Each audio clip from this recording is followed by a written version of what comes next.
Buenas tardes, hermanos. Como bien saben, yo tengo poco de ser converso.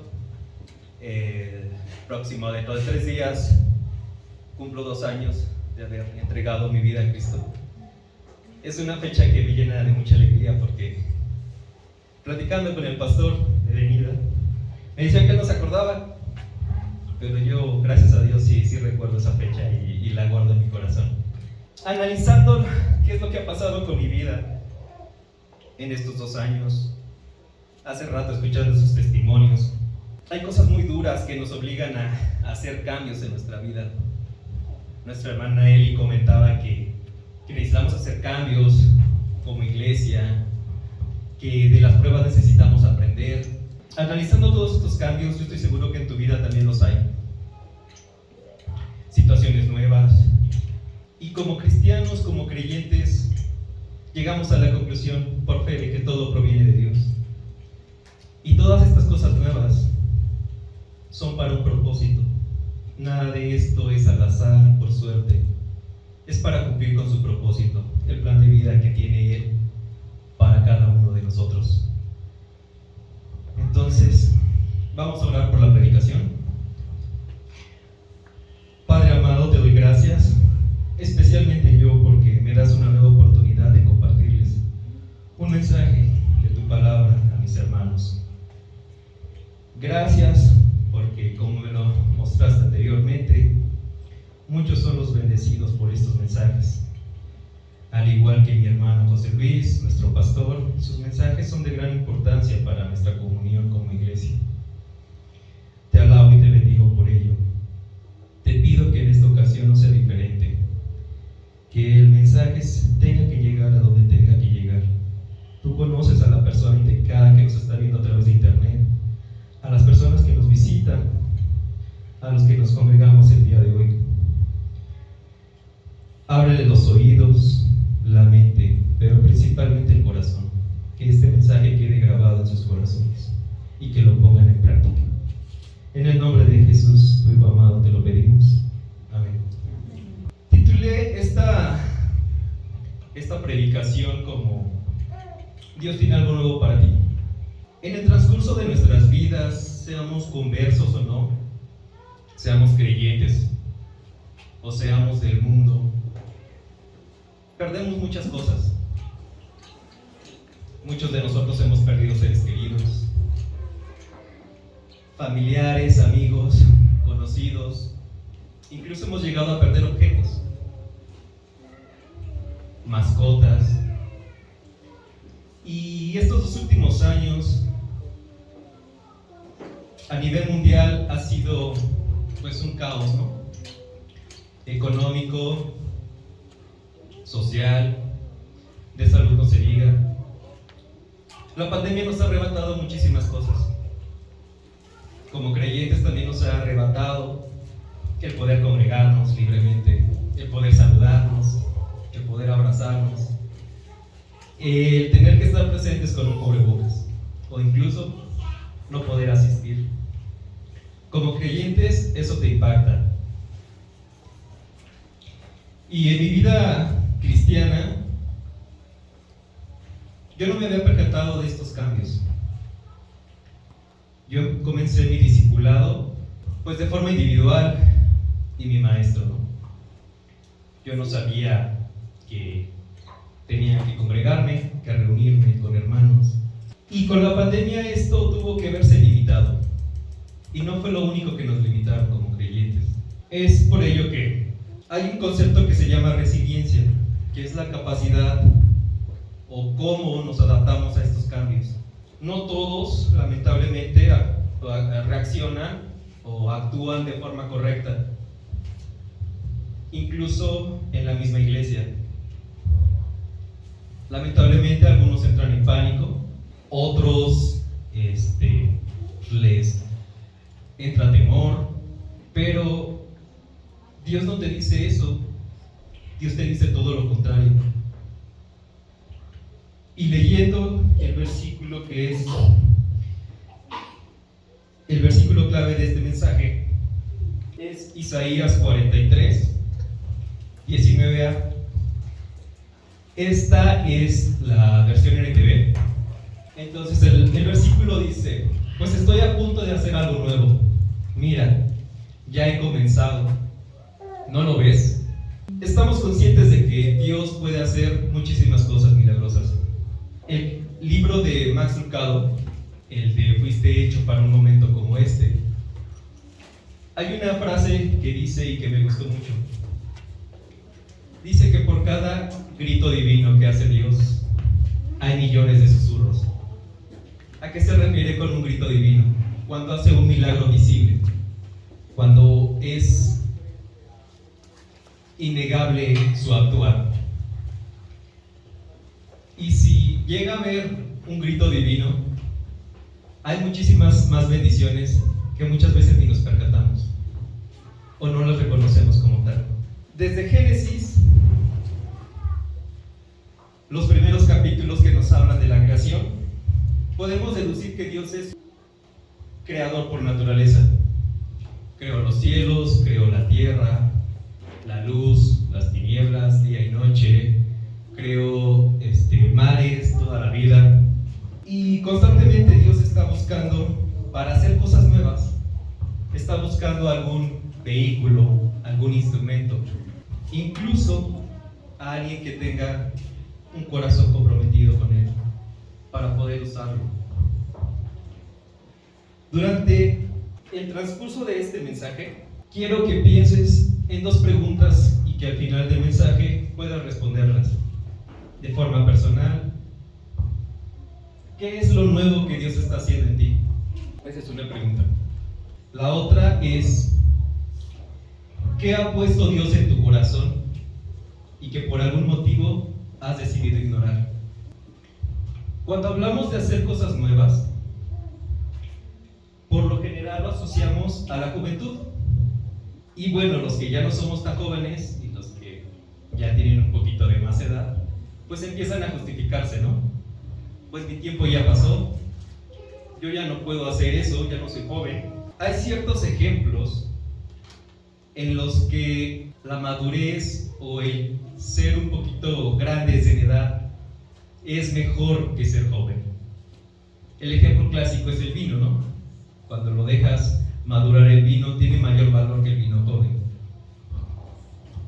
Entonces, tenemos lo nuevo y tenemos lo viejo, pero ninguno de ellos está peleados para Dios. Ambos son valiosos para Dios. Bueno, lo nuevo y lo viejo son valiosos para Dios. Y obviamente en la Biblia hay muchísimos ejemplos, ¿no?, de cómo Dios utilizó a profetas como instrumentos, como vehículos para hacer obras. Cualquier profeta que tú quieras utilizar de ejemplo, pues te darás cuenta que a través de su comunión con Dios le cambió la vida. Yo estoy seguro que después de conocer a Dios, la vida de ellos fue completamente diferente y fue tal vez algo difícil, porque al principio te cuesta mucho trabajo hacerte a la idea de lo nuevo que tienes que hacer. Pero el plan de Dios siempre es para hacer cosas buenas, y por fe debemos de creer eso. Yo quiero enfocarme en la vida de Pedro. Para empezar, Jesús le cambió el nombre. De Simón lo llamó Pedro. Otro cambio que hizo instantáneo en él fue su oficio. De ser un pescador, lo convirtió en pescador de hombres. Pero aún así, Pedro, dentro de su humanidad, dentro de su carnalidad, cometió errores. Jesús lo llamó Satanás. Dentro de este desastre que era Pedro, dentro de las cosas malas que hizo, Dios lo utilizó, o Jesús lo utilizó, para cosas buenas. Les comentaba que Jesús lo llamó Satanás después de orar en el Getsemaní. Jesús básicamente le comparte que va a morir y que tiene que hacer. Pedro, pues no sé si dentro de su humanidad le aconseja básicamente que no lo haga, y Jesús lo llama Satanás, como diciéndole que yo tengo que hacer lo que mi Padre me envió, ¿no? Entonces por eso lo llama Satanás. Y eso es en Mateo 16, 10, versículos 22 y 23. Cuando capturan a Jesús, Pedro vuelve a hacer o a cometer otro gran error. Y eso es, en querer defender a Jesús, le corta la oreja a un soldado.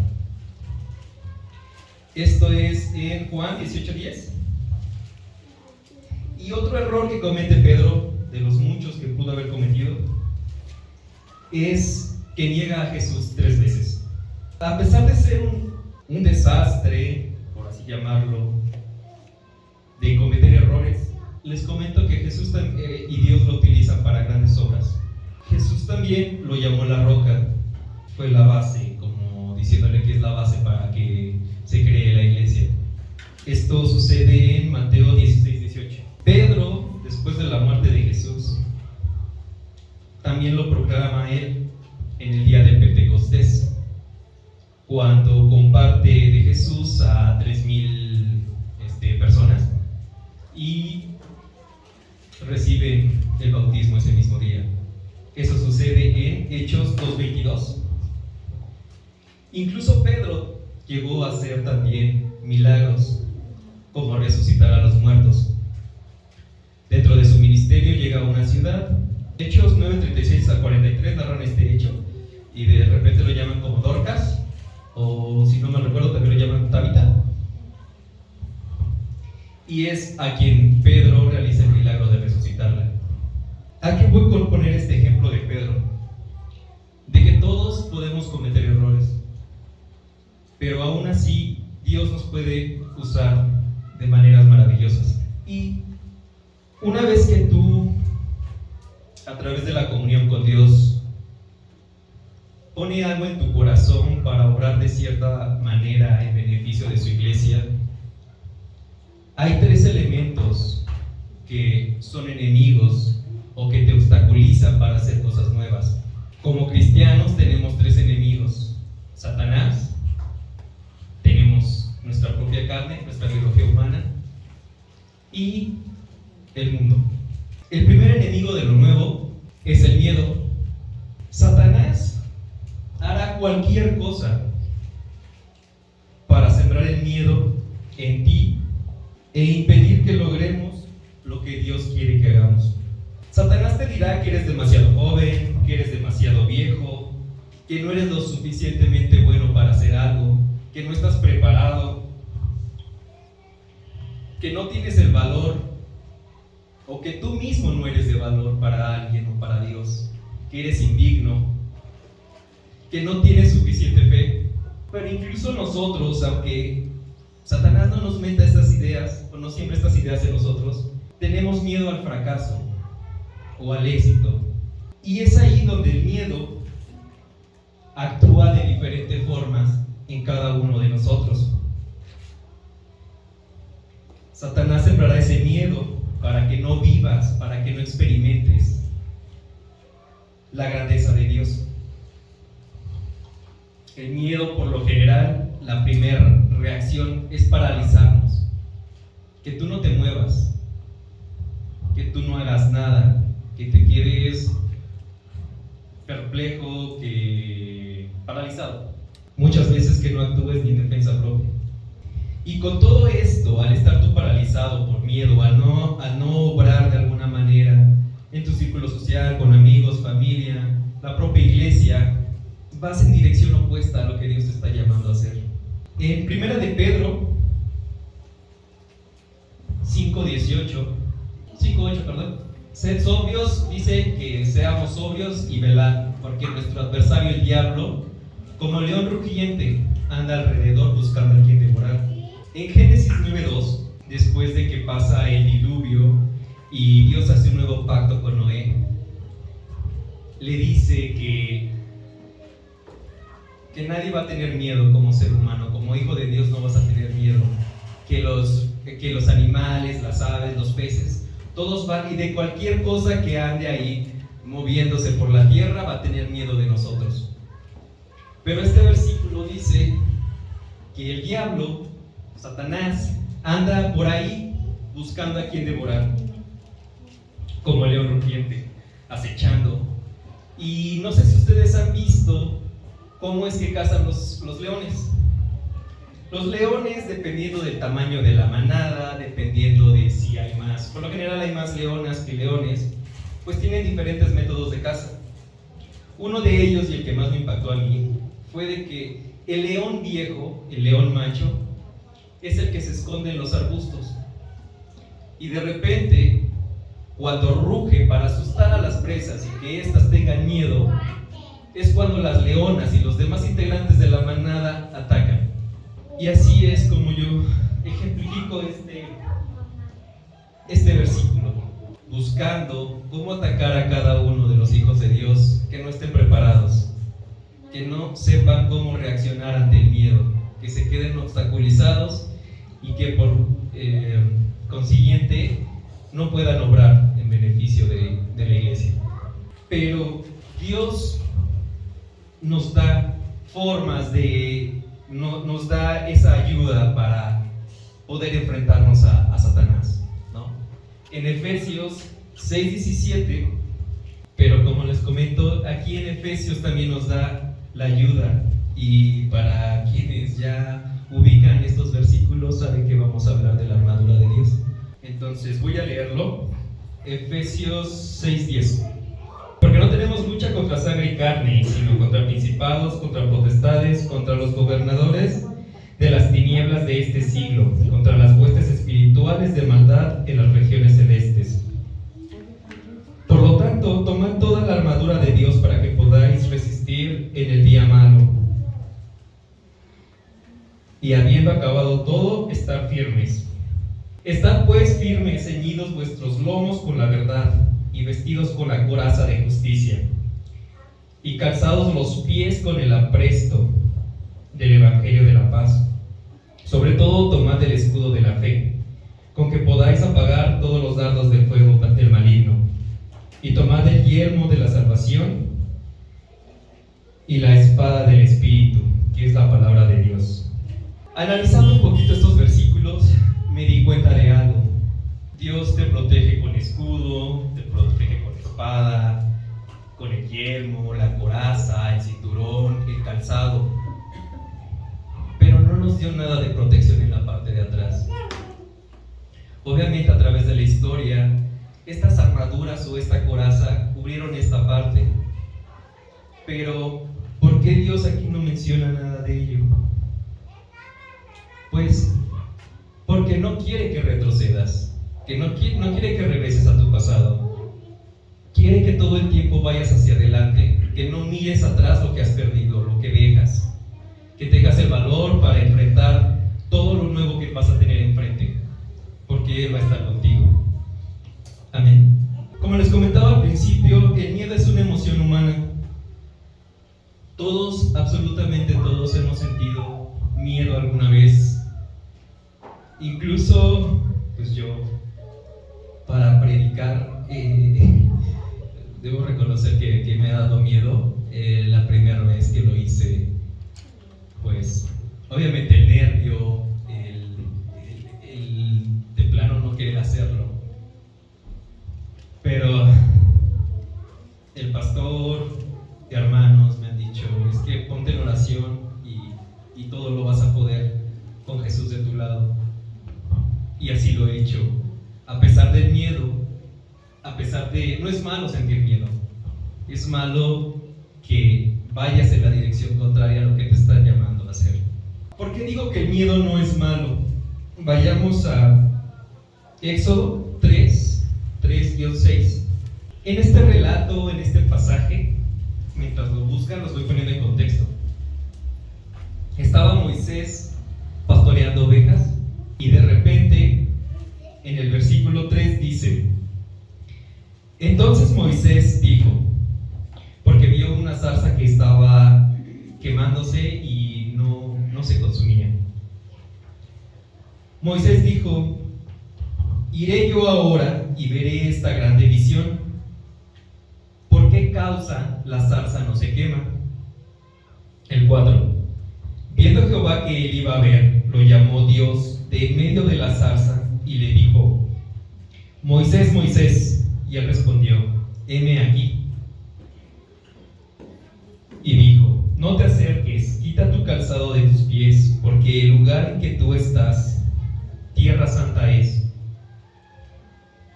en el 6, y dijo: yo soy el Dios de tu padre, Dios de Abraham, Dios de Isaac y Dios de Jacob. Entonces Moisés cubrió su rostro. ¿Por qué? ¿Qué es lo que dice ahí? Tuvo miedo. Porque tuvo miedo de mirar a Dios.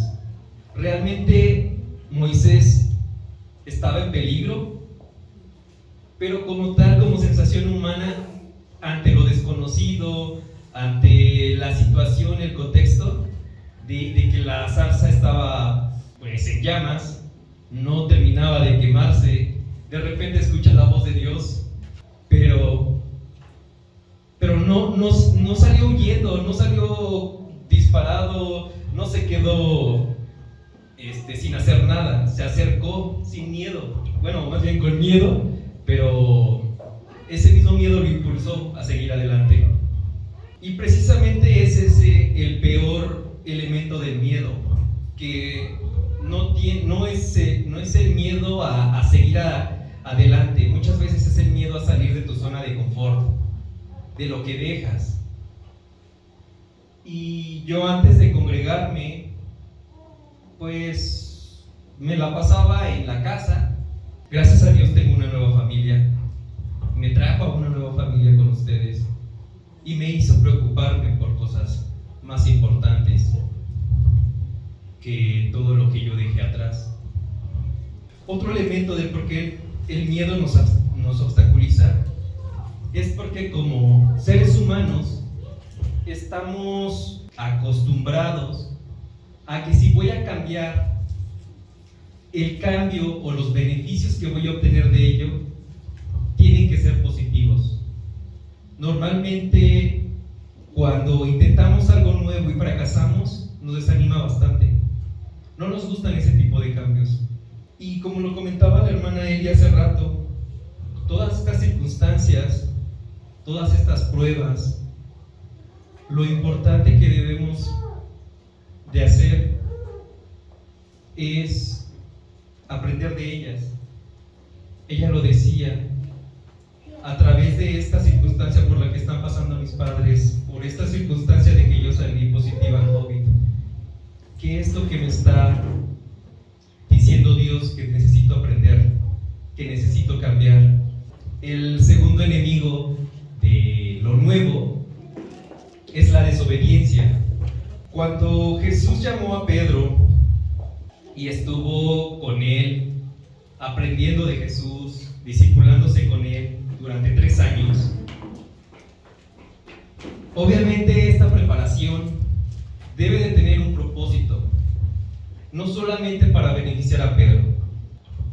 Al igual que Pedro, todos nosotros hemos desobedecido en algún momento de nuestras vidas a nuestros padres, y una vez que ya somos creyentes, incluso a Dios, nos justificamos diciendo: pues luego lo hago, aún no estoy listo, lo haré después. Pero aunque tú lo hagas después, de repente sientas este arrepentimiento de no, mejor sí lo voy a hacer.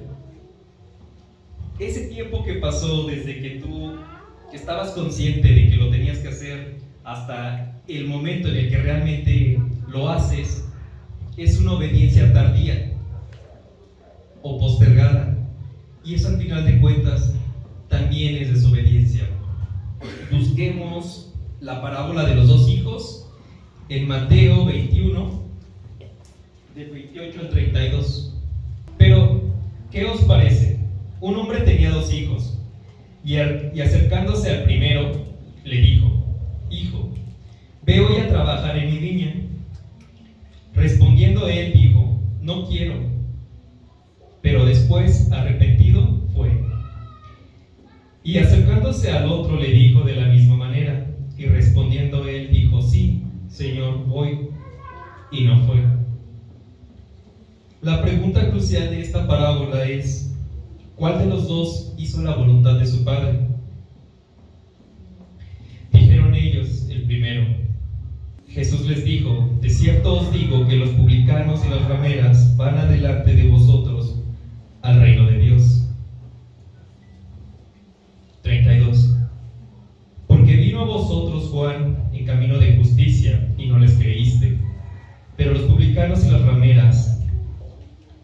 la creyeron, y vosotros, viendo esto, no os arrepentisteis después para creerle. La primera vez que yo leí esta parábola me costó mucho trabajo entender. Y yo estoy seguro que tú la entenderás de una forma diferente a mí.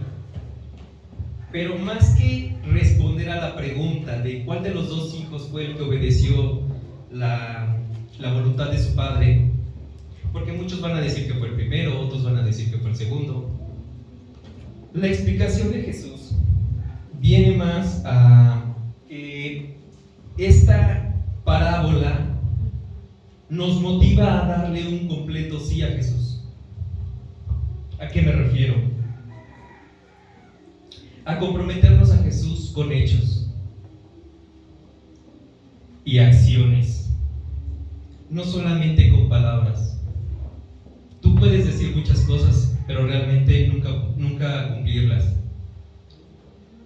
A diferencia de que si con tus acciones, con tus obras, realmente das testimonio de quién vive en ti. Y como cristianos debe ser Jesús. El actuar cuando yo sienta que es el momento correcto es ir en contra de los planes de Dios. Por consiguiente también es desobediencia.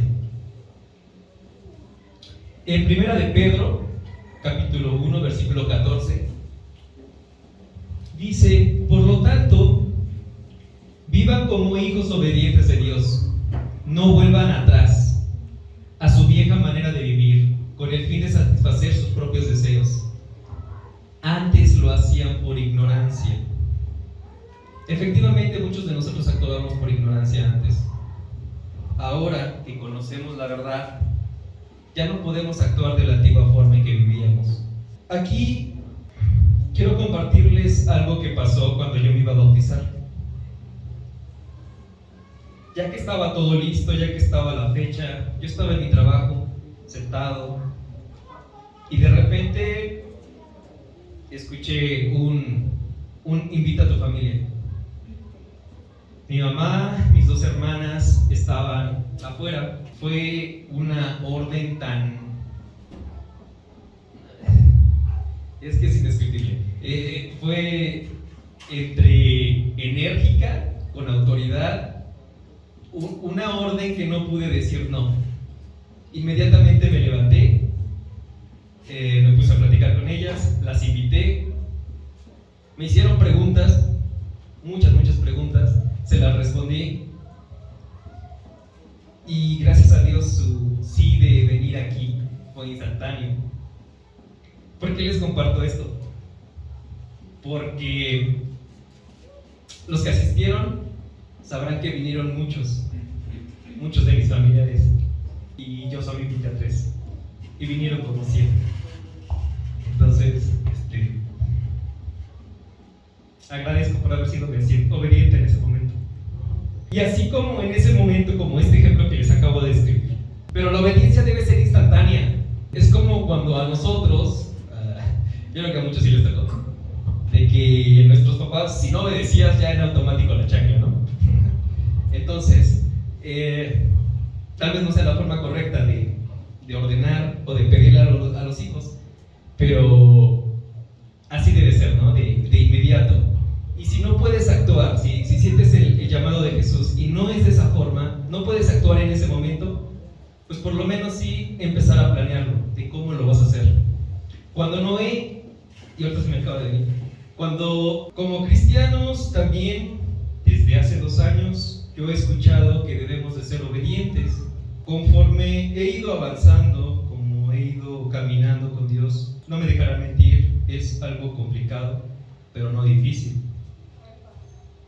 Me he dado cuenta que la obediencia es el camino hacia las bendiciones de Dios para nuestras vidas. Un punto negativo también de la desobediencia es que cuando tú te niegas a actuar, estás siendo egoísta, porque al momento de que Dios te llama, es como un mensaje directo a ti, y cuando tú te niegas a hacer eso, no dejas que eso obre en ti. Los demás, tus demás hermanos, se van a perder de esa contribución que Dios te está pidiendo a ti que hagas para beneficio de ellos. El tercer enemigo de todo lo nuevo es la comparación. Dios nos crea de formas diferentes. Nadie es igual. Ningún hijo de Dios es igual a otro.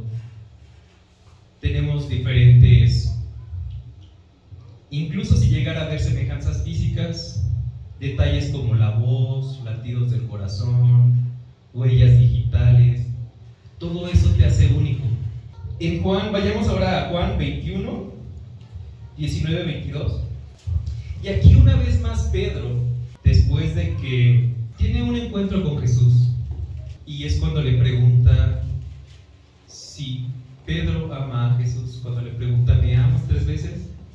Y le va dando el encargo de sus ovejas. Pero específicamente del 19 al 22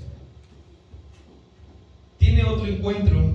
Dice: volviéndose Pedro, vio que le seguía el discípulo a quien amaba a Jesús, el mismo que en la cena había recostado al lado de él, y le había dicho: Señor, ¿quién es el que te ha de entregar?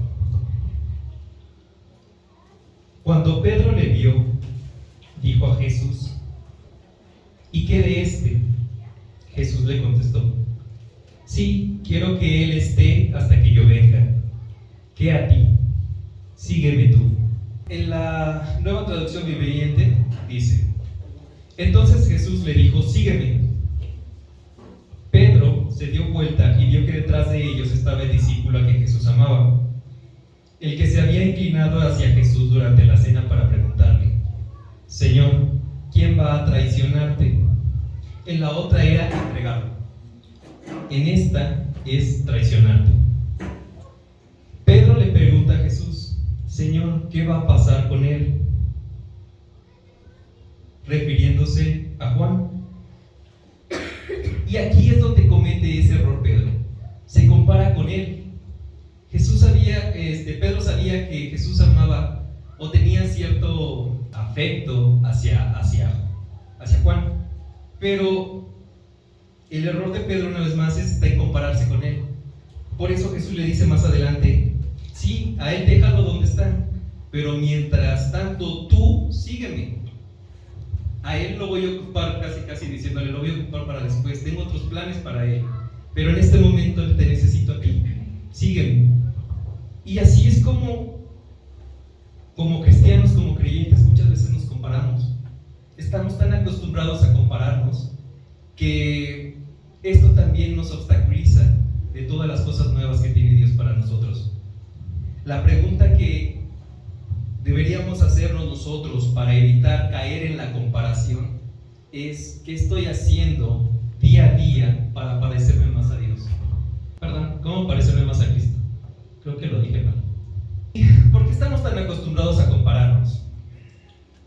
Actualmente los jóvenes, pues no hay quien no tenga una red social, ¿no? Especialmente Facebook. Todo el mundo se compara, todo el mundo comparte sus cosas ahí. Cuando tú ves que alguien se fue de vacaciones a tal lugar y tú te quedas con: es que yo no salgo, ¿no? Tal persona ya también se compró un carro nuevo y tú, por ejemplo, no tienes carro. Eso es secularmente. Estamos tan acostumbrados a compararnos que lamentablemente también sucede dentro de la iglesia. Muchas veces no reconoces las bendiciones y los dones que Dios te ha dado, pero sí miras las bendiciones y los dones que tienen los demás hermanos, y ahí es cuando tú te sientes pues imposibilitado para actuar. Es que yo no puedo hacer eso porque no tengo ese don que tiene este hermano. Yo no puedo cantar porque el hermano sí canta bien. Yo no puedo hablar en público porque me entran los nervios. Yo no puedo compartirle a alguien porque no puedo hablar. Pero la Biblia, como les comentaba al inicio, está llena de ejemplos que sí nos pueden, que ejemplifican que no necesariamente tienes que ser una persona perfecta para poder cumplir con el plan de Dios. Quiero terminar aquí con un ejemplo para terminar lo que son los 3 enemigos. El miedo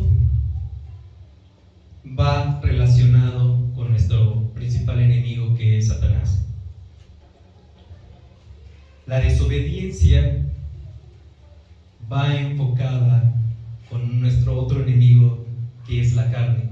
El tercer enemigo que yo les compartí la comparación, espiritualmente también es nuestro enemigo, que es el mundo. Te comparas con el mundo, no puedes actuar por miedo y desobedeces. Y para conseguir un trabajo, muchos, pues, profesionistas o no, cuando tú te presentas a un trabajo, actualmente hay muchísimos que compiten por el mismo trabajo. ¿Qué es lo que hacen estas empresas para decidir por cuál persona, o más bien a qué persona contratar y a cuál no? Pues empiezan a compararte, empiezan a decir, este tiene tantos estudios, este tiene esto, este es bueno en esto, este es bueno en... Todas las empresas lo hacen, todos los recursos humanos, todos los administradores actúan de cierta forma eligiendo el mejor elemento para su empresa. Pero Dios no es así. Dios te elige de formas diferentes. No hace una elección. Ahorita lo veremos por qué. Dios ve características en ti. No son características que te describen como el mejor, como el siervo perfecto. Pero principalmente lo que busca Dios es el corazón. ¿Cómo vas a actuar para con Él?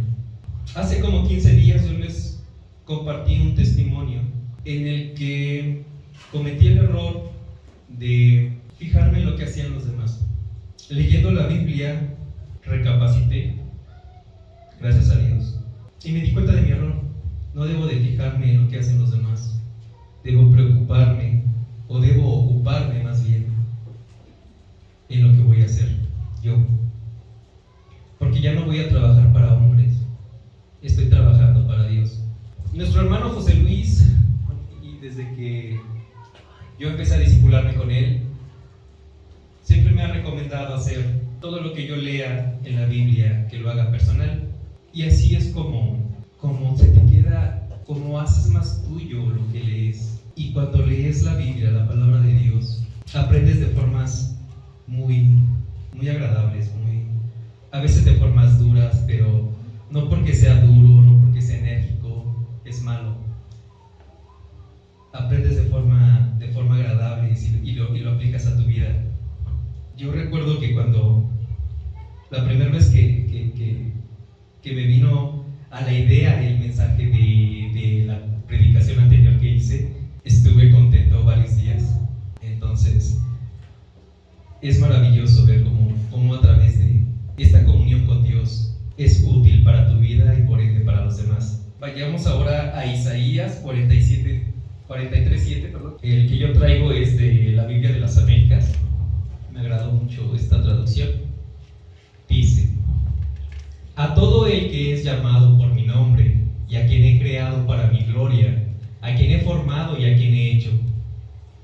Dios hace un llamado de forma personal, y esto se logra a través de tu comunión personal con Él. Cuando Dios te hace el llamado para servirle, en un principio, como el consejo de nuestro hermano José Luis, al momento de hacerlo personal, solo es entre tú y Dios, entre Dios y tú. Y posteriormente, esa bendición de lo que Él te revela, los beneficios son para toda la iglesia, para tu familia espiritual, incluso para tu círculo social. Aquí me pasó algo muy curioso. Ya sabemos quién es el que obra. Normalmente yo que edito los videos de la iglesia y que los subo a YouTube, pues tienen muy pocas vistas. Hay algunos que sí me sorprenden porque tienen más de 100. Hay otros que la gran mayoría solo lo ven 2 o 3 personas. Ha habido videos que no tienen ni una sola vista. Cuando yo subí el mío, el de la predicación, el que hice anteriormente, lo compartí con varios amigos, obviamente no creyentes. Se elevaron las vistas de ese video. De algo que Dios me habló a mí, la bendición llegó a muchas personas. Entonces, ¿por qué les cuento esto? Porque yo no quería. Dios lo sabe y lo comenté con el pastor. Yo ponía muchos peros para subir ese video a YouTube. No quería subirlo. Obviamente por el miedo, por el que dirán, pero ya después de haber predicado, de haber obedecido a Dios, me di cuenta de las bendiciones. Muchos amigos que no sé cómo les llegó el video, me mandaron mensajes de apoyo. Y sé que de la iglesia de repente pues es algo problemático darle un mensaje de ánimo, de decirle a un hermano lo hiciste bien, por cuestiones de ego, para no hacerle daño, vaya. Pero me quedo con que Dios obre en ellos, a mí todos mis amigos y todos los demás que recibieron ese video, y que haya sido de bendición para ellos. Por eso les digo que al ser unos seres, al crearnos Dios dentro de una comunidad, el hacer personal todo lo que tú lees de la Biblia, todo lo que tú descubres, el primer beneficiado sí eres tú. Pero si no lo compartes, pues vas a negarles esa bendición a tus hermanos. Es por ello que debes de actuar, ser obediente a ese llamado, compartirles lo que tú descubras. Y créeme que leyendo la Biblia descubres muchísimas cosas. La palabra de Dios instruye y edifica, por lo tanto te capacita y estimula. Toda esta capacitación, todo este estímulo que recibes por parte de Dios, pues es para obrar en beneficio de Él y de su iglesia. Este es otro amigo de lo nuevo. Quiero conceptualizar muy bien lo que es la humildad, porque tal vez para nosotros como creyentes, como hijos de Dios, es un término que conocemos, que escuchamos constantemente, pero allá afuera el mundo lo confunde mucho con ser pobre, con otros conceptos que no tienen nada que ver con lo que nosotros entendemos como humildad. La definición secular sería que es una virtud que consiste en el conocimiento de las propias debilidades y limitaciones, y en obrar de acuerdo a ese conocimiento, a que tú eres consciente de para qué eres bueno y para qué no, pero aún así tú decides actuar con ese conocimiento, siendo consciente de lo que puedes llegar a ser. Pero ese es secular. Nosotros entendemos la humildad como una sumisión, como un rendimiento. Muchas veces nosotros decimos que nos postramos a los pies de Jesús. ¿Y cómo aplicamos esta humildad? La humildad es ese aceite que lima las relaciones y quita todas esas asperezas. La Biblia dice en 1 de Pedro 5:5: igualmente jóvenes, están sujetos a los ancianos. Una vez más, jóvenes y ancianos, lo viejo y lo nuevo, no tienen por qué estar peleados. Ambos son valiosos para Dios. ¿Recuerdan que les hablaba de eso al inicio? Dice, están sujetos unos a los otros. Están sujetos a los ancianos y todos, sumisos unos a otros, revestidos de humildad. Porque Dios resiste a los soberbios y da gracia a los humildes. La humildad no es pensar en ti, más bien es pensar más en los demás. Las personas humildes se interesan tanto en servir a los demás que no piensan en ellas mismas. Esta humildad, como cristianos, la debemos de entender como una total dependencia de Dios. ¿Cómo debe ser esta humildad? La Biblia nos dice que debe ser como la de un niño. Vayamos a Mateo 18:3, por favor. Dice, lo voy a leer en la Nueva Traducción Viviente. Entonces dijo, les digo la verdad, a menos que se aparten de sus pecados y se vuelvan como niños, nunca entrarán en el reino de los cielos. Un niño no se preocupa por cualquiera de sus necesidades. Este niño sabe que sus papás cumplirán todas sus necesidades. ¿Cuándo han visto a un niño preocupado por pagar renta? ¿Cuándo han visto a un niño preocupado por qué va a comer? Y conforme vamos creciendo, vamos perdiendo esa dependencia de los padres, incluso de nuestro Padre Celestial. Ahora, ¿cómo podemos desarrollar esa humildad?